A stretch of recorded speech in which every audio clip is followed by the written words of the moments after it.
చరణ్ కౌశిక్ గారు మరో ఏక్నాథ్ షిండే అవుతారు రేవంత్ రెడ్డి అంటూ నిన్న కేటీఆర్ ఒక కామెంట్ చేశారు. ఆయన ఏమన్నారు ఒకసారి చూద్దాం, దానిపైన మీ స్పందన తీసుకుందాం. నిన్న కేటీఆర్ ఏమన్నారు ఒకసారి చూద్దాం. బడే బాయ్ అంటాడు. మరి ఆ బడే బాయ్ ఏమిచ్చిండో చోటే బాయ్కి చెవులో ఏం చెప్పిండో మనకు తెలియదు. నాకైతే ఒకటి స్పష్టంగా కనబడతా ఉన్నది. రేవంత్ రెడ్డి భవిష్యత్తు, రాష్ట్రంలో కాంగ్రెస్ భవిష్యత్తు నాకైతే నిన్న మీటింగ్తోని మంచిగా అర్థమైంది. ఖచ్చితంగా రాబోయే రోజుల్లో మహారాష్ట్రలో జరిగినట్టు, అస్సాంలో జరిగినట్టు రేవంత్ రెడ్డి గారు వచ్చే ఎన్నికల తర్వాత బీజేపీ తీర్థం పుచ్చుకోవడం ఖాయమనే మాట మాత్రం నేను మీ పక్కా చెప్తున్నా. మరొక ఏక్నాథ్ షిండే, మరొక హిమంత బిశ్వాస్ శర్మ ఇక్కడనే ఉడతాడు, కాంగ్రెస్ పార్టీని బొందబెడతాడు. నేను ఉత్తగా ఆషమాషికి ఎత్తలేని మాట. నిన్న రేవంత్ రెడ్డి ఇంకొక మాట అన్నాడు. మీరు వినండి జాగ్రత్తగా. ఏమన్నాడు? బడే బాయ్ ఇట్లనే ఉండాలి, మీ ఆశీర్వాదం మా మీద. ఎన్నికలు 2 నెలలు లేవు, భవిష్యత్తులో కూడా నీ ఆశీర్వాదం నా మీద ఉండాలంటే ఏమన్నట్టు? మా రాహుల్ గాంధీ అంటే తటపార వేస్ట్ కేసు, అది గెలిచేది లేదు, పీకేది లేదు, మళ్ళా నువ్వే ప్రధానమంత్రి అని చెప్పినట్ట కదా. కాంగ్రెస్ ముఖ్యమంత్రి, తెలంగాణ ముఖ్యమంత్రి ఎవడన్నా మెడకాయ మీ తలకాయ ఉన్నాడు. ప్రధానమంత్రి నరేంద్ర మోడీ ఆశీస్సులు భవిష్యత్తులో కూడా ఉండాలి, ఏది ఇంకా 2 రోజులలో ఎలక్షన్ పెట్టుకొని అంటాడా ఎవడన్నా? అంటే ఏమన్నట్టు ఉద్దేశం? బరాబర్ మా రాహుల్ గాంధీ వేస్ట్ ఫెలో. నేను అంటలేను, ఆయనతో మీరు నేనన్నాను రాశారు కొంపదీసి, నేను అనలే. రాహుల్ గాంధీ సన్నాసి వేస్ట్ ఫెలో, ఆయనతో కాదు.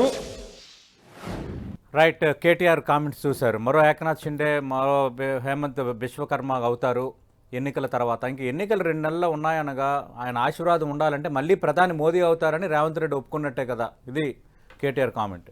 రేవంత్ రెడ్డి గారు తెలంగాణ ప్రజలకు ఆశీర్వాదం ఉండాలని చెప్పింది, కానీ కాంగ్రెస్ పార్టీకి ఏదో నరేంద్ర మోడీ గారి ఆశీర్వాదం ఉండాలని చెప్పలేదు చాలా స్పష్టంగా.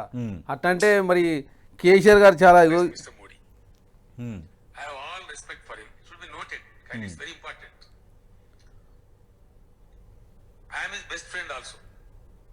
People hardly know what friendship we have in between us.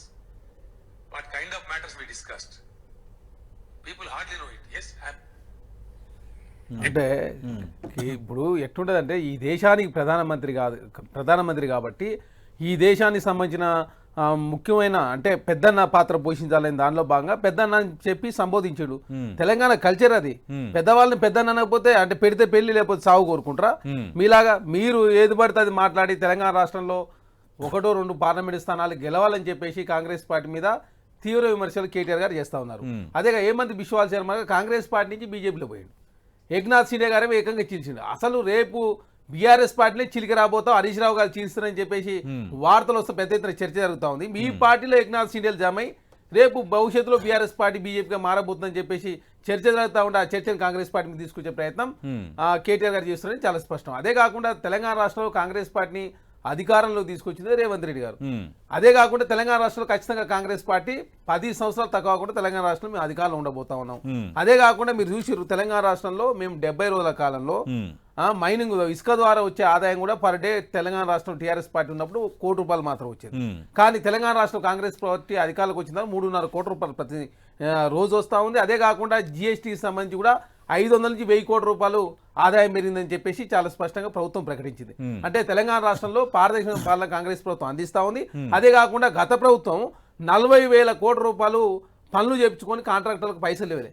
కానీ ఒక్కొక్కటి ₹1 కోటి లోపునటువంటి ఎవరైతే పనులు చేస్తున్నారో వాళ్ళందరూ కూడా క్లియర్ చేస్తా ఉన్నాం. తెలంగాణ రాష్ట్రంలో ఉన్నటువంటి ఆర్థిక సంక్షోభం నుంచి తెలంగాణ ప్రభుత్వాన్ని ముందుకు తీసే దానిలో భాగంగా తెలంగాణ రాష్ట్రంలో కాంగ్రెస్ ప్రభుత్వం ముందుకు పోతా ఉంది.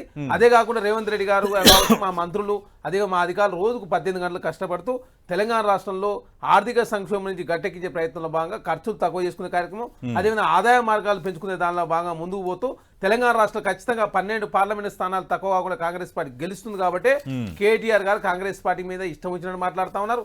దానిలో భాగంగా మీకు అంత బలం ఉంది కదా, మరి ఎందుకు బీఎస్పీతో పొత్తు పెట్టుకున్నారు? మరి బీఎస్పీతో మీరు పొత్తు ఎందుకు పెట్టుకోవాల్సి వచ్చింది? మేము గతంలోనే చెప్పినాం, బీఎస్పీ ఆర్ఎస్ ప్రవీణ్ కుమార్ గారు కేసీఆర్ గారికి మనిషి అని చెప్పి ఏదైతే అంతకుముందు మాట్లాడితే అందరు మమ్మల్ని అవహేళన చేశారు. కానీ ఇప్పుడు వాస్తవం నిజమైంది. ఇప్పుడు ముసుగు తొలగిపోయింది. బీఆర్ఎస్ పార్టీ భారతీయ జనతా పార్టీ పొత్తు పెట్టుకుందంటే తెలంగాణ రాష్ట్రంలో బీఆర్ఎస్ పరిస్థితి ఏ విధంగా ఉందో అర్థం చేసుకోవాల్సిన అవసరం ఉంది. రైట్, ఒక్క నిమిషం చరణ్ కౌశిక్ గారు, అంటే బీఎస్పీతో పొత్తుని సమర్థించుకుంటున్నారు. మామూలుగా పొత్తు కుదుర్చుకోవాలనుకున్నారు. గతంలో బీఎస్పీకి ఇక్కడ ఆల్రెడీ ఓట్ బ్యాంక్ కూడా వచ్చిన వాతావరణం ఉంది, అందులో తప్పే ఉంది అంటున్నారు. భారతీయ జనతా పార్టీ బి టీమ్ గా దేశంలో మొత్తం వ్యవహరిస్తుందని చెప్పి చాలా స్పష్టం. బీఎస్పీ భారతీయ జనతా పార్టీ బి టీము. మరి తెలంగాణ రాష్ట్రంలో భారతీయ జనతా పార్టీ బి టీంతో పొత్తు పెట్టుకున్నట్టే భారతీయ జనతా పార్టీ బీఎస్పీ అదేవిధంగా బీఆర్ఎస్ ఒకటి అనేది చాలా స్పష్టంగా కనపడతాం. ఎందుకంటే మాయావతి గారు ఉత్తరప్రదేశ్లో వారి పరిస్థితి పోయినసారి 12% ఓట్లు వచ్చినాయి, ఒక సీట్ గెలిచారు. అక్కడ వారు ఇండిపెండెంట్ పోటీ చేసి భారతీయ జనతా పార్టీ సహకరిస్తుందని చాలా స్పష్టం.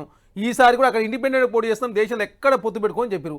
మరి తెలంగాణ రాష్ట్రంలో ఎందుకు పొత్తు పెట్టుకుంటా ఉంది బీఎస్పీ అంటే తెలంగాణ రాష్ట్రంలో భారతీయ జనతా పార్టీ బీఎస్పీ ఇలాంతా బి టీం కాబట్టి బీఎస్పీ బీఆర్ఎస్ పార్టీ కలిసి పోటీ చేసినట్లయితే ఈ ముగ్గురు మధ్య తెలంగాణ రాష్ట్రంలో కాంగ్రెస్ పార్టీ ఎంపీ సీట్లు తక్కువ చేయాలనే ఉద్దేశంతో మాత్రమే బీఎస్పీ బీఆర్ఎస్ పార్టీ పొత్తు పెట్టుగా మేము భావిస్తా ఉన్నాం. అంటే 3 పార్టీలకు ముందు బి ఉంది కాబట్టి ముగ్గురిని కలిపిస్తారా? ఇది మేము చెప్పింది దేశంలో మీరు బీఆర్ఎస్ బి టీము ఇప్పుడు భారతీయ జనతా పార్టీ బీఎస్పీ తెలంగాణ రాష్ట్రంలో బీఆర్ఎస్ పార్టీతో పొత్తు పెట్టుకుంటే బీజేపీకి బి టీమ్ ఉన్నటువంటి బీఎస్పీ కావచ్చు అదే బీఆర్ఎస్ కావచ్చు ఇదంతా కూడా ఆఫ్టర్ ఎలక్షన్ తర్వాత పంజాబ్ లో ఆమ్ ఆద్మీ పార్టీ మద్దతు ఇచ్చే దానిలో భాగంగా పొత్తు పెట్టుకున్నట్టుగా మేము భావిస్తాం. అదే కాకుండా బీఎస్పీ 2018లో బీఎస్పీది 2.2% ఉండే ఓట్ బ్యాంకు, మొన్న అది 1.7% తగ్గింది.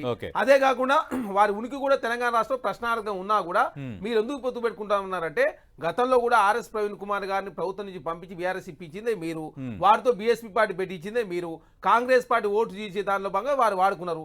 ఆఫ్టర్ ఎలక్షన్ తర్వాత ఎటైనా భారతీయ జనతా పార్టీ బీటీవీ బీఎస్పీ కాబట్టి తెలంగాణ రాష్ట్రంలో కూడా బీఆర్ఎస్ పార్టీ బీఎస్పీ కలిసి పనిచేసే దానిలో భాగంగా ముందుకు పోతా ఉన్నారు. కాంగ్రెస్ కు వచ్చే దళిత ఓట్లను చీల్చే దానిలో భాగంగానే మీరు పొత్తు పెట్టుకున్నట్టు మేము భావిస్తా ఉన్నాం.